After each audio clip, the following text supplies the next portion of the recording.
Well, hello everyone. Welcome to another episode of Inside Scoop. This is a loss prevention magazine podcast. I'm your host, Stephanie Hoover, and very, very happy to be here today with Eddie Paget, who just recently made the leap from HSI federal to private, which is always interesting. So, Eddie, tell us a little bit about your background before you got to HSI. I saw you had a little retail background too. You've got kind of an interesting background.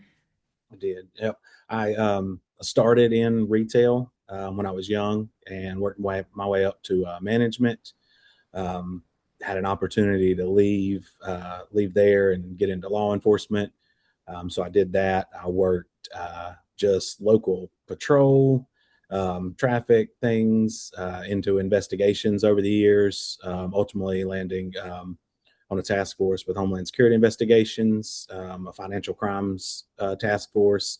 And my group specifically was tasked with organized retail crimes and kind of everything that revolved around that, the financial aspect, credit cards, gift card scams, those sort of things. So for at least the last probably 5 years or so, that was specifically what I was working on. Yeah. So I know in our pre-call, you and I talked, and you definitely sound like you've been bitten by the bug. It can be exciting and fun to work or see cases. And I know you kind of have a knack for making connections and partnerships. So we're gonna dig into all that good stuff. So talk to me a little bit about why you decided to go into that private sector.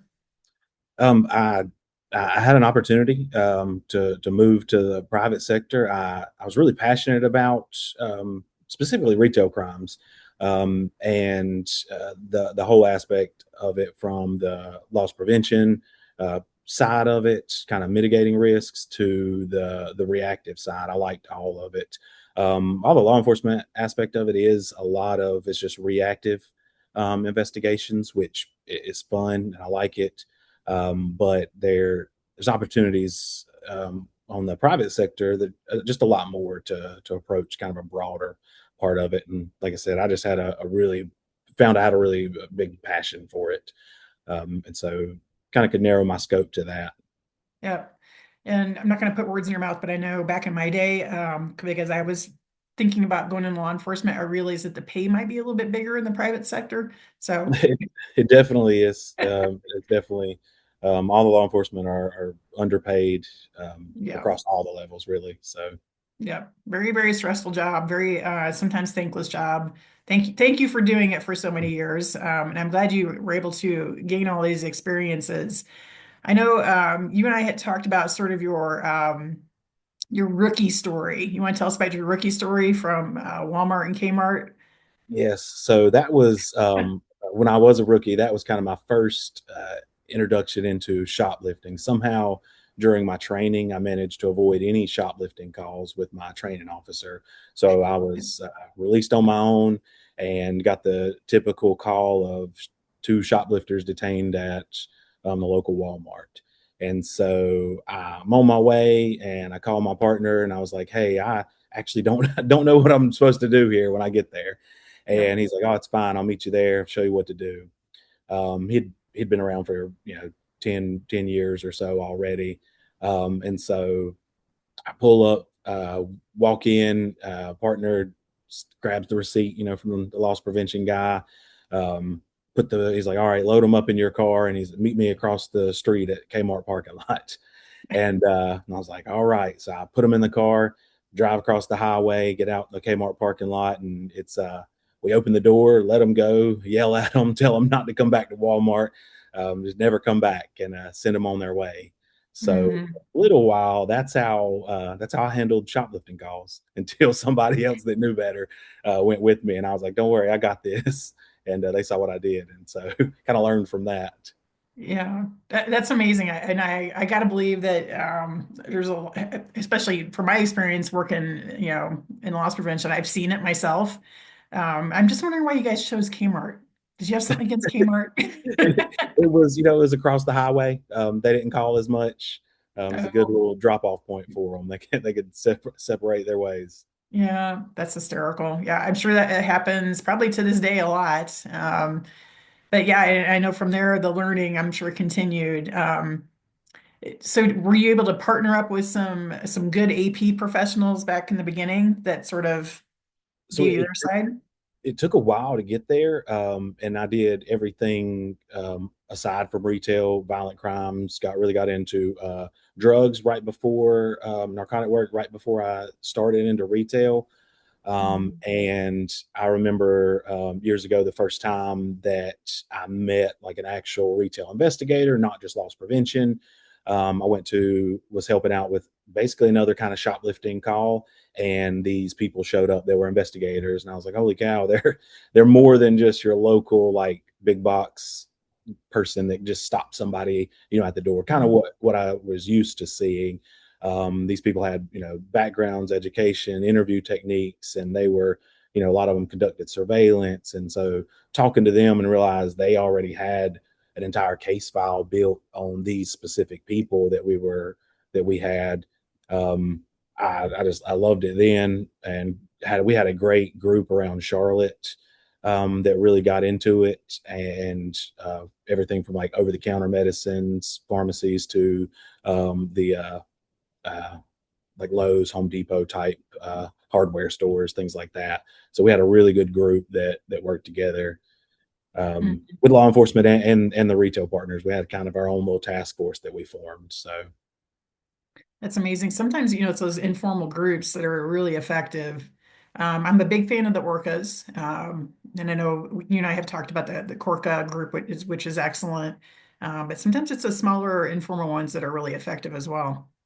we I really like Corca. Been going to it for several years now. We presented one of the cases that was actually featured in Loss Prevention magazine. We did kind of a case study for it at one of the Corcas a few years ago. So it's pretty neat. And is that the King Mountain case?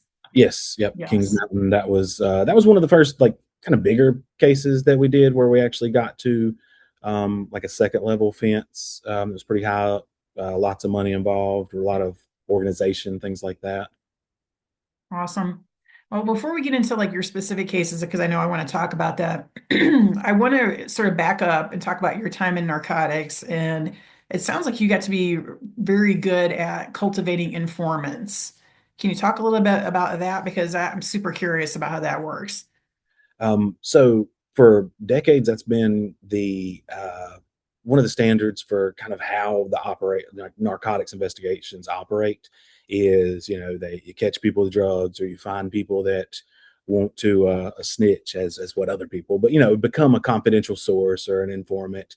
And it was just really common. And once I got into the retail world, I found that that wasn't as common. There was nobody in our area that was really utilizing people as actual informants. Of course, there were lots of interviews being conducted, things like that, but we were able to use the informants that were caught shoplifting, things like that. We worked with the prosecutors to offer leniency on their side or complete lack of charging.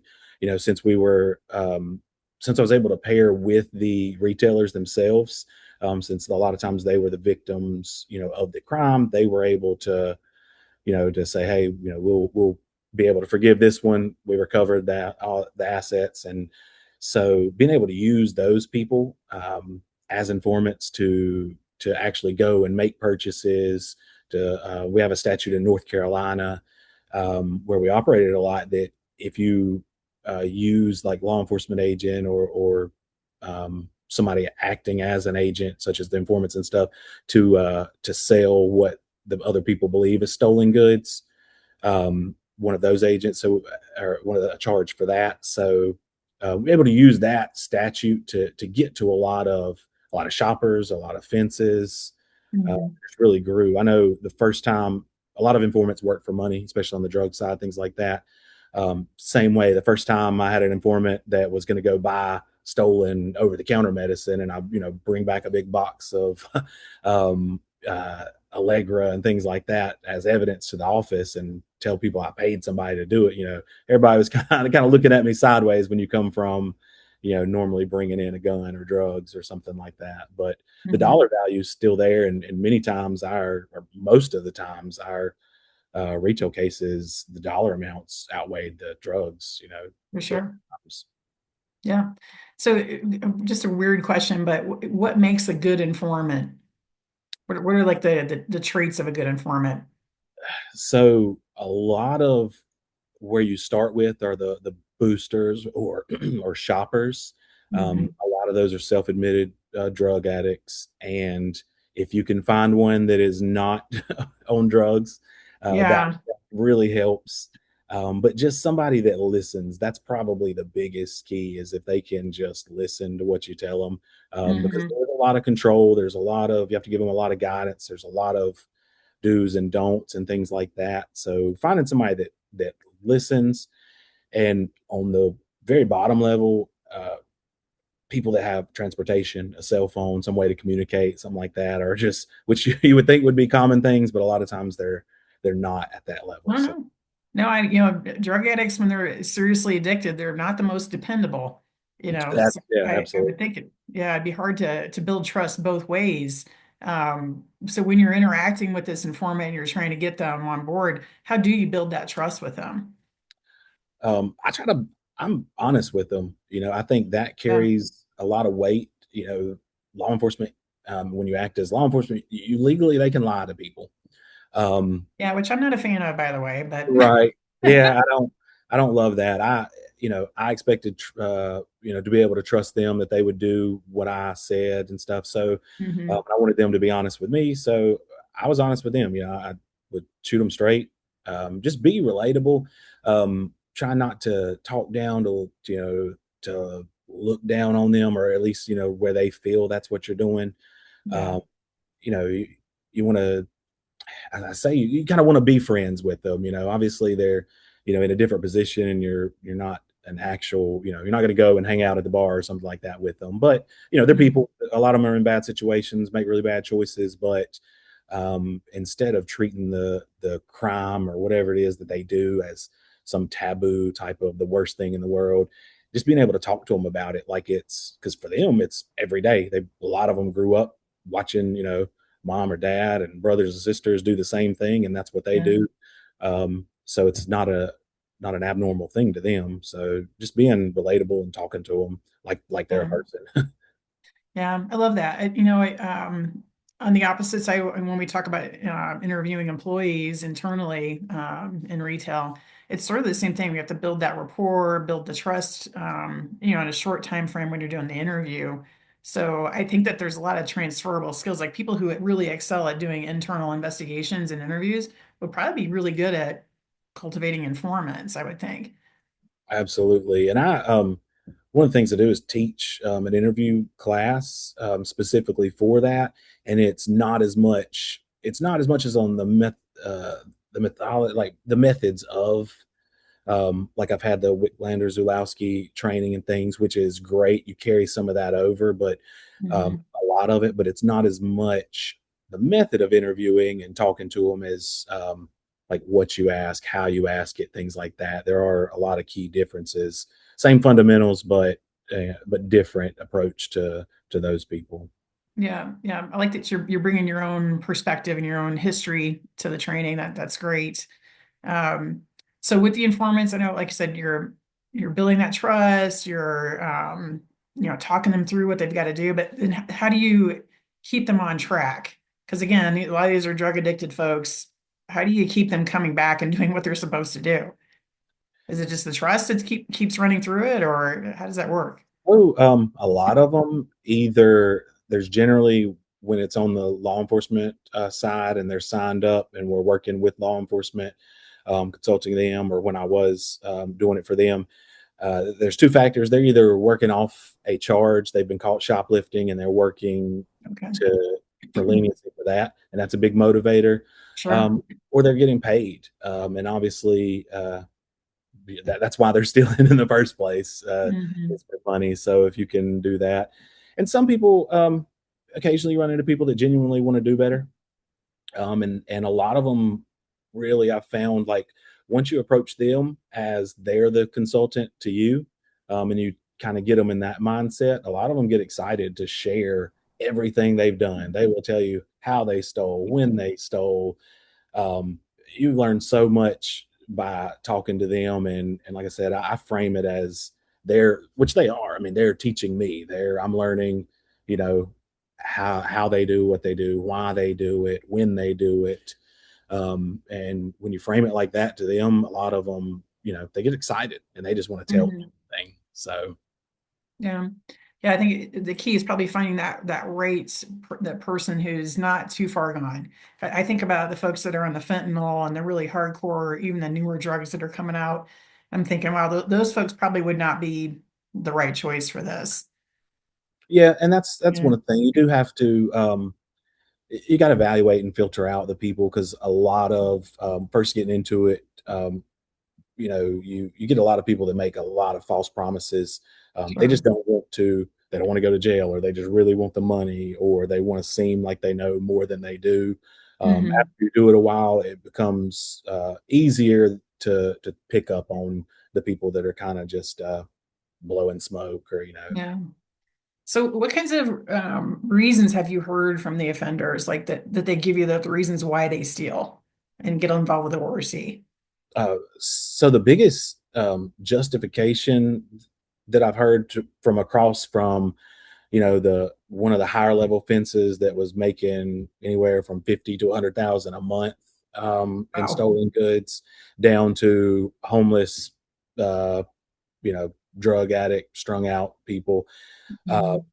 they One thing that's been kind of across the board is they don't feel bad about stealing from corporations or big box stores, and they kind of justify it as, well, they have millions or billions of dollars. And I've heard a lot of them even say, I would never steal from somebody, but I Mhm. don't mind Okay. stealing from, whatever store. Like, I don't mind, running into Walmart or Lowe's or wherever. They've got plenty of money. So a lot of people kind of justify it that way. Uh, Hmm. Obviously, a lot of them do it to fund narcotics. I mean, that's been the biggest thing that I've seen at the shopper or booster. They call them shoppers, and the fences and things that uh, we, Yeah, you that know, we that call sounds more less criminal, I guess. I'm just a it. shopper. Right, right, yes. So that's kind of the whys to fund that. There are ones that do it just it's easy money. Hmm. Talking with them, a lot of them know about jurisdictions for law enforcement.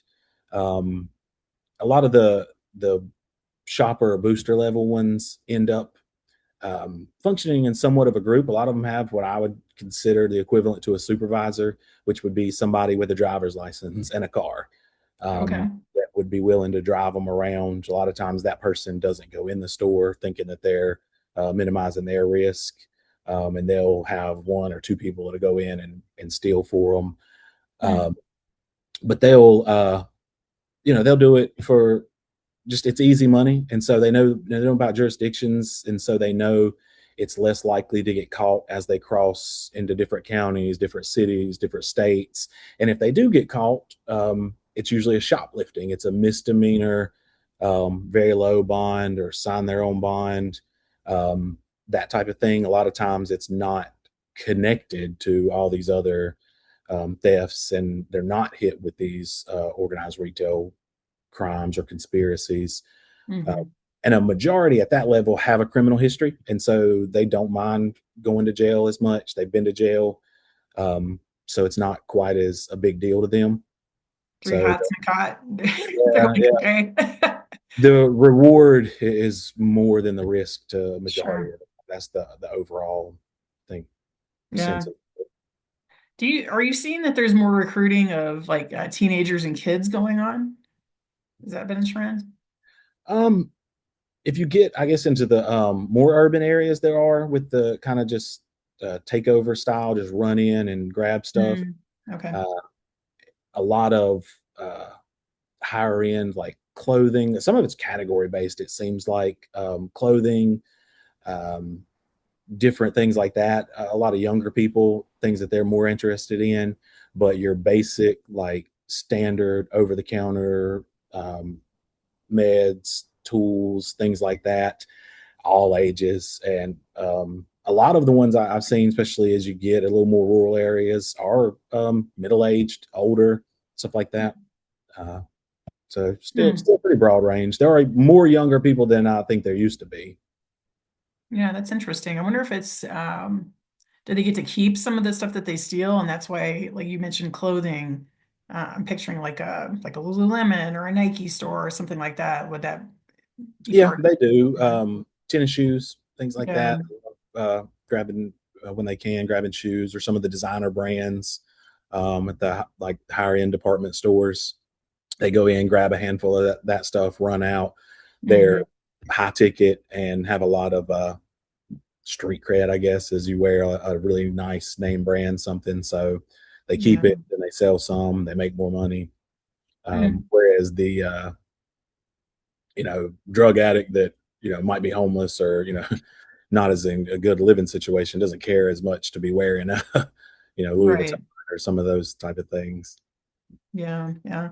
So in your conversations with these folks, you mentioned jurisdictions and that they're aware of that.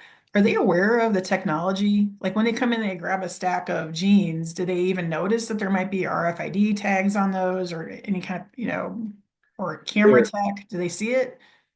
they do notice about the cameras. That's a big one, Mm, um, and they're starting to learn about how facial recognition works and stuff. yeah. There's a lot of information on TikTok and social medias about how to try to avoid that. Majority of them wear hats, and they'll throw a mask on or something like that. The COVID masks is still carrying into today, Yeah. and that that helps them in a lot of cases, or at least they think it does. And they're learning more. It seems like not a lot of them talk about like the RFID tag specifically. They're all used to the standard like spider wraps, alpha keepers, boxes, things like that. The Hmm. closed tags. A lot of people buy the things to remove them. Okay. Some people remove them in the store, but most of the time they'll walk out with it, and then they have the tools to remove them later. Yeah, we'll get it off later. So I'm just going to use these two retailers as an example. This is hypothetically, but let's say there's a Lowe's on one side of town and a Home Depot on the other side of town, and they're not too far apart. What would make an offender choose one store over another? I've had that conversation specifically, like with those two, and I won't call out one or the other. It's hypothetical. We're But not yeah, saying. hypothetical. But when I've asked that very specifically because for a little while I was doing a lot of tools. That Yeah. was a popular and an easy thing to investigate, and Mhm.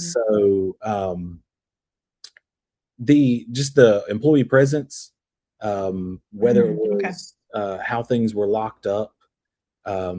They one easy thing is during the holidays they have stack out bundles of like the toolkits, um, Hmm.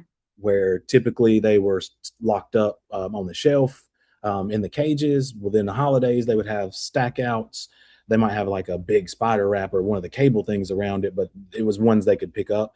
And so they would say, whatever is the easiest grab for them to be able to walk out.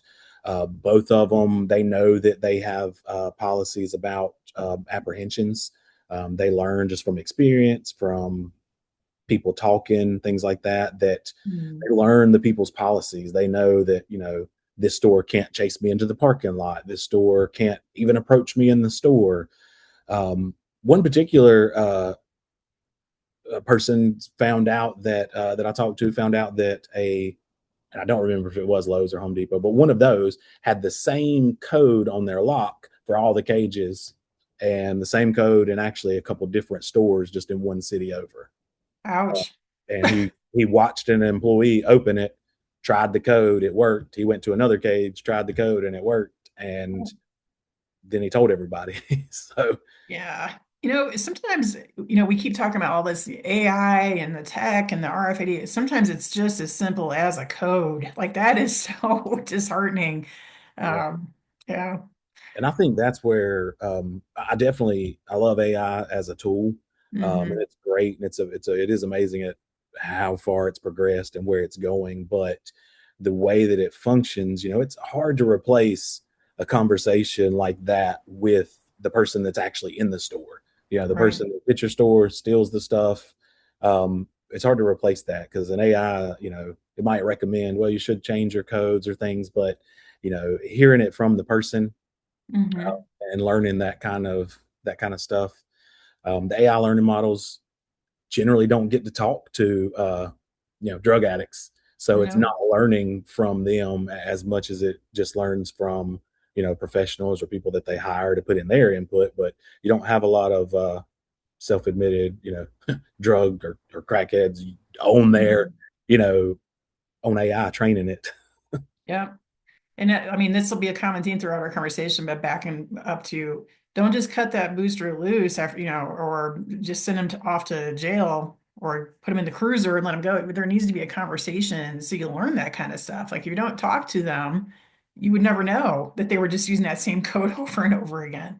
Yeah, and that's one of the biggest things is that drives me crazy. And I've done it in the past, and I've seen people do it countless times. But it's just the quick, yeah, I caught this shoplifter. Here you go. I'm going to write you a ticket or take out a summons later, and be on your way.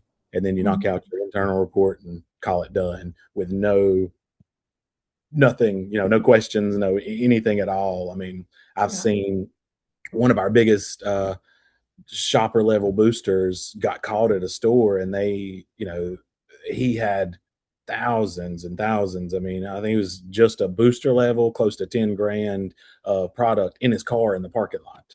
Uh, Wow. and nobody went out there to even look, talk about it, or anything. Um, Mm-mm. the police, when they showed up, they didn't go out there. They didn't do it their part on any of that, and the AP person didn't. And so he got his charged. I think they wrote him a ticket for misdemeanor shoplifting for $500 worth of stuff that he had at that time. Hmm. So, and he got to continue on. He took his ticket and went on shopping. Yeah. No, it really, every time you catch somebody, even if it's somebody who just took a pair of socks from a store, it's a golden opportunity to have a conversation. They may know employees who are involved in this. It could be, like you said, conspiracy. I mean, you're just really missing the boat if you don't sit down and have that conversation. And to your earlier point too, like you can't judge people, have an open mind. This might look like a crackhead, but they may have tons of information and you're just missing it if you don't take that time to talk to them. Yeah, and it's not anything that's difficult. Yeah, It's not not hard. hard to do. One of the biggest things that I want to tell everybody to do is find a contact information, a reliable way to get in contact with this person, because Mm, when good they idea. leave, they may go to another store, may say, hey, we just had this person leave here, or the law enforcement, when you report it, they may be like, oh, we've been trying to find them. Having some sort of way to get in touch with them. A lot of people, they might not have a way, or they don't want to tell you, but if it's possible to find out email address, phone number, their mama's address, something, Hmm. Yeah, I'm sure there's some, even if they're homeless, right? There's somebody who knows how to get a hold of them. The shelter that they like to go to, there's some way. Well, a Yeah. lot of them receive benefits of some sort, whether it be like SNAP benefits or Hmm. something. They're going to get something in the mail. They're going to be some way that somebody can give them. That's the way I frame it is, if I wanted to mail you a check, where would I? If I wanted to find you and give you money, how would I do that? They Yeah, can find a way for that. for sure. For sure they can. So let's go up the ladder a little bit. And you mentioned that sort of like second level or the person who's the driver. Is that normally like a friend or a family member of the fence? Like how are they in the mix? It's been both. A Okay. lot of times it is, friend, family member. Other times it's just somebody that has been stealing, and a lot of Has a times car. they know the fence, and they want to kind of minimize their risk. And so I don't want to say necessarily, but a lot of times they're a little bit smarter. Um, Okay. they'll be the one that kind of maps out where they go, and pick the places and things, and then they'll send in somebody. Okay. They'll pick, sometimes they have drugs, and they'll offer them to the person, you do this, or they'll give them a cut of what they make that day. um, Mhm. they They are a lot of times, depending on the way the investigation goes, they do minimize their risk. If people don't take the extra steps, either on the AP or the law enforcement side, and they don't bother to look in the parking lot and see that that person got out of a passenger side of the car or something, Hmm. um, they drive off. They'll abandon that person in a heartbeat. They might bail them out of jail later, but Yeah, when it comes down to they see the police pull in the parking lot, they jet. they're out. Yeah, so they a lot of times they're the I guess what they consider the brains of the operation. So they'll drive them Mm, around, go pick whatever route, send their person in to do the riskier part, and just send them in, steal. They'll get back in the car and they'll take off and go to the next place. all right. So how about the actual fence? Is it, I think the days of the flea market, those are probably still around, but where are they mostly? Is it mostly gift cards? Where are they fencing this product? So with the first level fence, seen a lot of those people do have some sort of criminal history. Uh, they're not innocent or really ignorant to the whole operation. A lot of them have been shoplifters themselves, things like that. But Mm. again, I think kind of the higher up they go in the chain, the smarter you get. So they're a little more business savvy. Um, they know items that resell. A lot of them do e-commerce platforms. Um, so they know what will sell, how to be able to sell to that particular platform. Is that like a Craigslist situation, or where are their popular e-commerce So Facebook Marketplace is still? one of the Okay. biggest ones that we see. It's kind of the I would consider more of a modern flea market. Mm. Is the marketplace? There's that. eBay, Amazon. There's the first fences. A lot of times will bulk sell to somebody else that does more like Amazon and eBay. Marketplace, Facebook Marketplace is easy. Yeah. All you have to have is an account. Doesn't even have to be a real person. You can just make one of the fake person and start selling stuff. You can ship stuff. You can do in person meetings, things like that. The first level fence doesn't mind meeting with all of their drug addicts. So they're somebody that has interacted with them, know them. They go out and recruit them. Um, I've talked to the fences that literally said they've seen people, homeless people or people they knew that looked what they say looked like they were on drugs, and they just walk up and like, hey, I'll pay you if you go in these stores and steal stuff for me. Wow. They're sometimes the first level fence is a lot more organized than what I originally thought.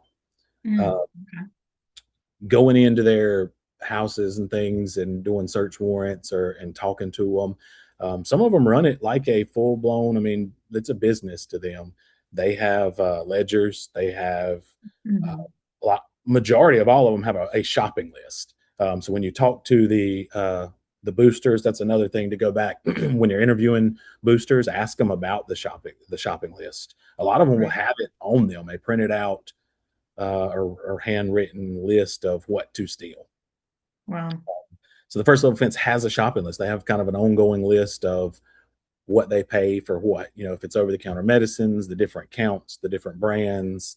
If it's tools, they know the percentages that they're going to give for items, what they can sell it for.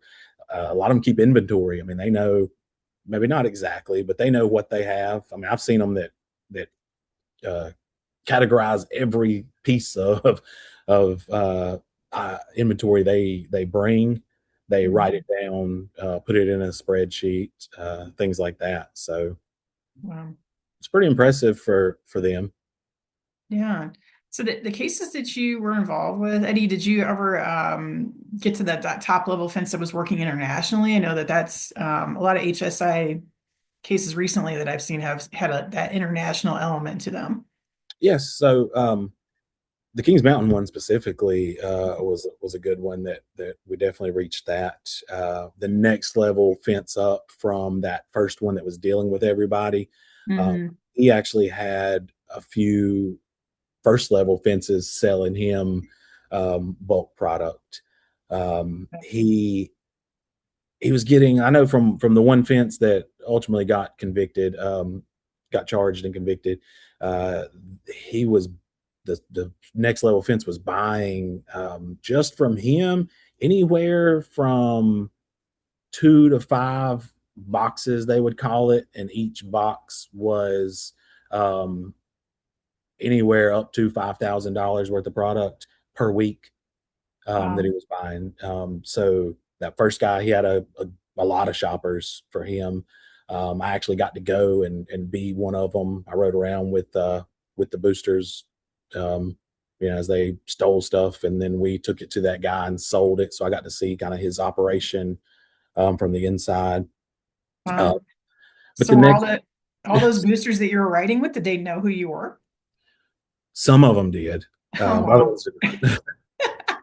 Just That's to getting crazy. kind of introduced into them is generally kind of how it'd be, just to have some sort of credibility. Uh, Okay. but the second fence, I mean, he was no criminal history.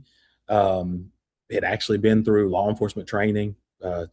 Super smart. That particular guy um, ended up, I would say, being a consultant for us. I mean, he explained all kinds of eBay scams that he was doing that I don't want to Mm, tell because it's still susceptible to it, but they've not completely fixed it. But he was able to scam eBay out of tens of $1,000s just on transactions, essentially.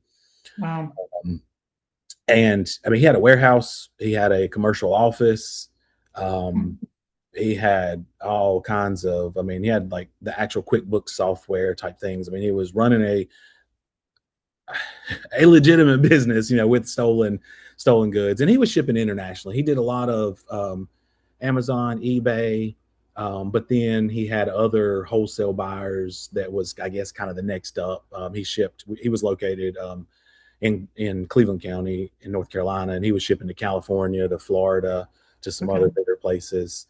Um, you know, the farther you move up, the more separated you are from the theft, so it gets a little harder.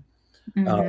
Conversations with him is, he knew it was stolen. He's like, deep down, I knew it was stolen, but I did try to convince myself that it wasn't. He's like, he did. Hmm. A lot of people commingle legitimate fund or legitimate products into it, pallet sales like RTVs, things like that. Um, Okay. so they try to legitimize their business somewhat. They commingle that in there, and then just try to justify it to themselves that Yeah. they're doing. And of course, they want to get out of it, and not deal at some point, but I know for him and for others, I mean, I was blown away when I saw how much money. I knew there's a lot of money, but for one person to be making the lowest deposit that I've seen for at least 18 months of bank records was about 50,000 in a month, uh, Wow. just from, I think, Amazon. That didn't count eBay or his bulk sales, things like that. Yeah. So In your conversations with him, did he ever talk with you? I'm just curious, like what turned him to the dark side? Like, was there a point in time when he was like something that was like the tipping point for him, or was it just sort of this natural? yeah, so he started out trying to be a legitimate business. Uh, Okay. Buying the pallets, reselling, like I said, super entrepreneur. I mean, great business guy. Um, Hmm. and he said he just had somebody that he knew bring him a box full of stuff really cheap. Yeah. And he didn't ask any questions. He just took it. And he said, like, he thought it seemed sketchy, but, maybe Hmm. not.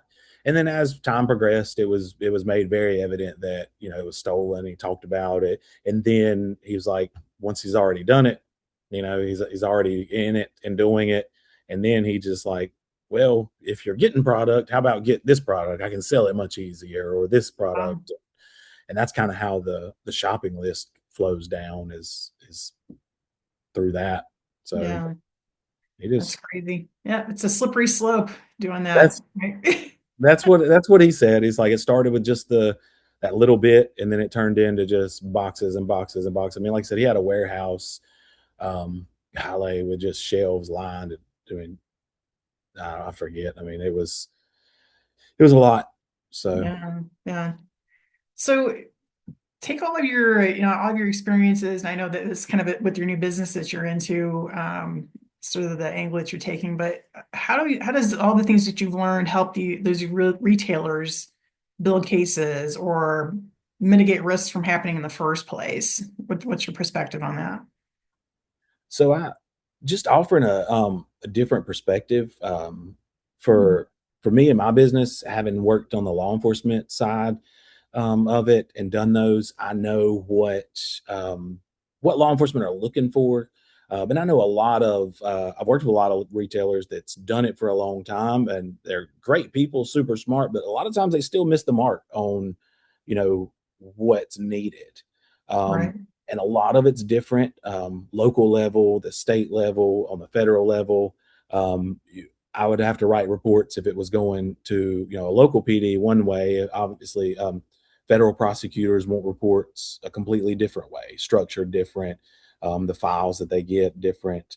Um, so bringing the knowing what different people are looking for, knowing the questions that'll be asked, the kind of the elements of specific crimes, and being able to kind of liaison between all of that. I do have a lot of still connections in law enforcement across from state, local, federal, across the country. Um, I've worked out of the Charlotte HSI office, has been huge. They've been a big driver in some of the. I know they had like Operation Bowling Point with them a while back and stuff. And Mhm. there's it's great agents. One particular guy, Willie Carswell, out of the Charlotte office, one of the best ORC and retail theft people that I've ever worked with. Um, One of the only federal HSI's well, been one of the only agencies that's really I've worked with that's been dedicated to that. So they've been really great to work with. And him in particular, like I said, he's just been really passionate about it too. Been a great asset to the team around this area. Um, but I think that again, with me and then my business specifically, is you don't get a lot of aspect or the uh, perspective from the boosters or the offender side. So being able to marry that booster side with the retail and the law enforcement, kind of to be able to build all those together. Mhm. Because I've done things for risk assessment for just something as simple as I'll take a couple boosters and we'll ride by a store, we'll walk in a Mhm. store, and they'll just they'll plainly say, well, this store is right next to the highway, there's no cameras, there's nothing on this side at all. And then we walk into the store and there's like, we walk around for a few minutes and they're like, nobody's even looked at me. So I Right. would grab this whole shelf right here and run out the door and get in my truck and drive off, and I'm at the highway.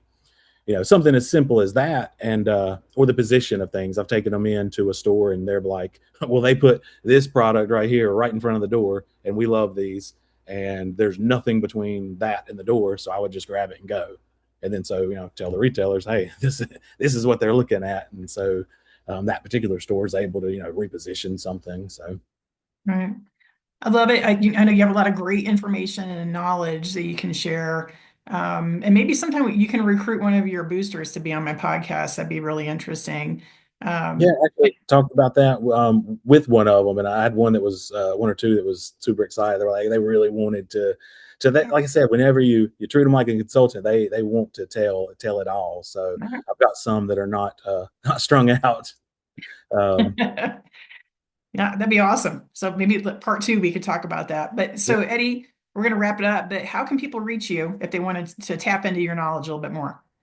So Retail Risk Solutions is the company. Have a website, retailrisksolutions.com, or on LinkedIn, you can look me up or the business. And everybody feel free to send a message, reach out. We'll do some, I do case file prep analysis, just a wide array of a little bit of everything. So Awesome. I love it. And good luck to you in your new endeavors. And let's do follow up and let's see if we can get a booster on here. I think that'd be great.